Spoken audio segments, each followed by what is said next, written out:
So what is this thing that I'm calling a BoostPack? Let me just tell you the story behind this. Here about 3 weeks ago I went in to have the oil changed on my car.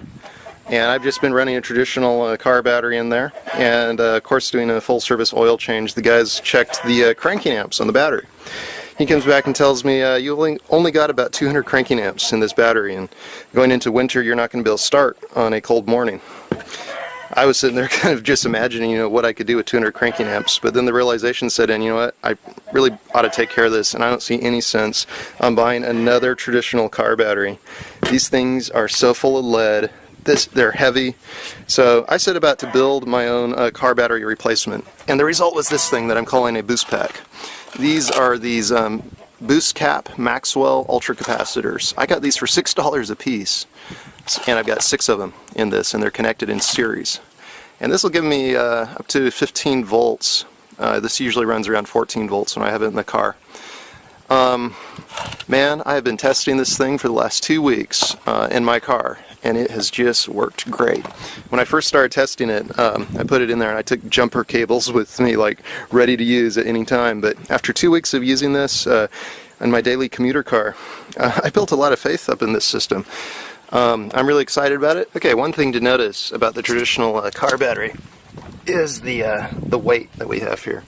We've got 30 pounds of weight on this car battery, and the BoostPack that I built up, it weighs in at just a hair over 5 pounds, under 10 pounds. There's a significant weight savings, and that weight savings is important. That can translate into increased miles per gallon. Okay, so this looks like it's pretty much ready to test. I'm just going to point out a few things. I've went ahead and ordered what's called a battery brain. It'll shut this off at 11.8 volts. I think for this system, that's too high. I need to build something adjustable, because when this thing gets down around 10 volts, this thing still has plenty of cranking amps to start my motor here. This thing just, the amperage doesn't taper off the same way with voltage as it does in a regular battery. But anyway, let's go ahead and start the car, and we'll test this. One of the things I really like about this setup is how nice and quick the car starts. This has plenty of amperage to keep the car happy, and just really nice system.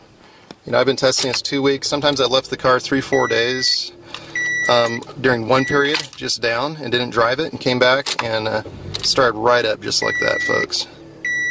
So I think that was 3 starts. Let's do a couple more quickly, and then let's go look at the voltage. So if you notice, we were not giving the alternator very much time to recharge the BoostPack here, but let's go ahead and check this out. And we're at 12.64 volts, about 12.6 volts. So that gives you an idea of the way this behaves. One thing I want to show you here is how quickly this will charge back up to 14 volts as the car's running. So I'm going to start it, and we'll get out here quickly and take a look at that. Okay, let's start this up. Alright, let's get out here. Watch this, folks. That is just charging right back up to 4 volts. And that's literally how fast this pack recharges. And you can hear the draw on the alternator dropping off as it comes up to 14 volts here. So within minutes of starting your car, you're topped off again, right back where you want to be at 14. And this car comes out around 14.8 volts, and that's usually where it settles down at. So right now I've got the headlights on. I know you probably can't see that. I've got the AC on. So the headlights are just burning out. They're drawing down our voltage on this battery bank. I've got the AC on, so I go ahead and start. That's going to engage. Let's try this out. Oh, I love the sound of that start. You know what it is even though the headlights were left on, and let me just get out here and show you that.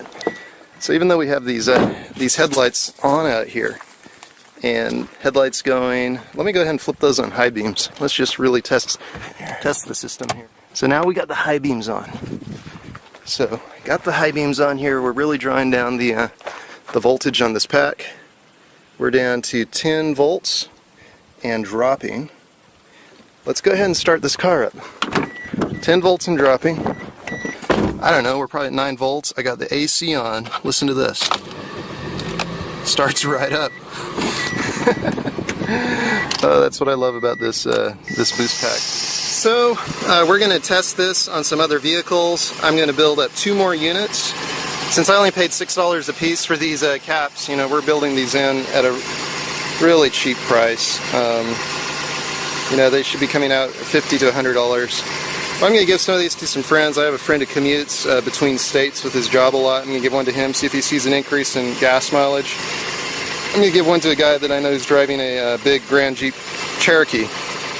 And we're going to test these things pretty hard. And I'll come back with an update here later and see how these do, you know.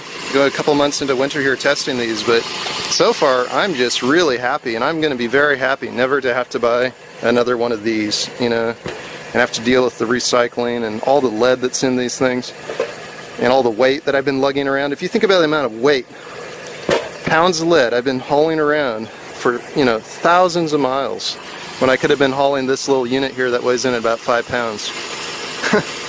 So that's it, folks. Let's all keep experimenting. Okay, I just want to point out another use case for a boost pack like this.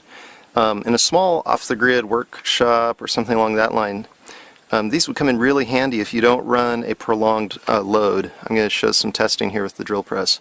But if you're the type of person that has a workshop where you just flip on a drill press for, you know, a minute, 2 minutes, flip it off, and then come back later to work on something else, maybe you need to power a belt sander for a couple minutes later, one of these you could actually get by with, because the solar panel tops these back up really quick. And you know, with millions of charge-discharge cycles like you've got on these, this could be a really interesting off-the-grid workshop application. Not so good if you run power tools for a prolonged period, though. Anyway, let me just show you what I'm talking about. I've got the power coming from this small 13-watt solar panel, and I just laid it here in the car windshield. This is one of those portable 13-watt fold-up panels. So anyway, I set that there.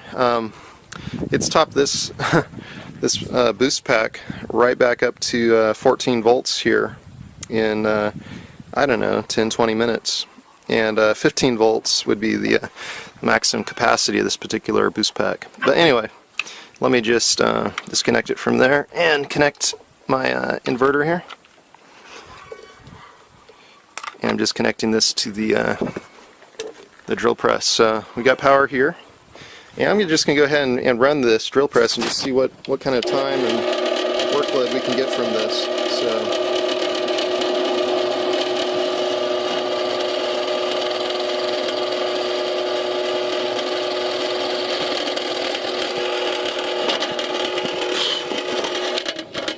So 3/4 inch plywood, pulled a nice 1/2 inch hole through there, running some lighting here on the operation. Now if I was just flip this back off and if I had this still connected to that solar panel, in just a matter of minutes this would top right back up. But you know what, let's test this here. I'm going to flip this back on. It's not connected to the solar panel. Let's just do some more work with it. We'll do some more work, keep the light on, we'll see what kind of runtime we can just get out of this here.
Okay, you can hear the inverter start to squeal there. That means we're starting to get into some low voltage.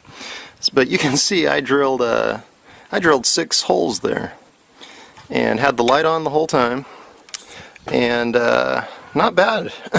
You know, this BoostPack, if I connect this back up to the the solar panel, and this thing's going to be charged up again in just a matter of minutes. So you can hear now the load of the light is bringing this down. So I'm going to disconnect that, and you know, just connecting this back up to the solar panel, and you know, just come back here a little while later and have another charged BoostPack to do some more work with. So I think that's really cool. I think that's a cool application for something like this. And you just saw a very practical demonstration of the amount of power you can get in a few minutes from the sun for free.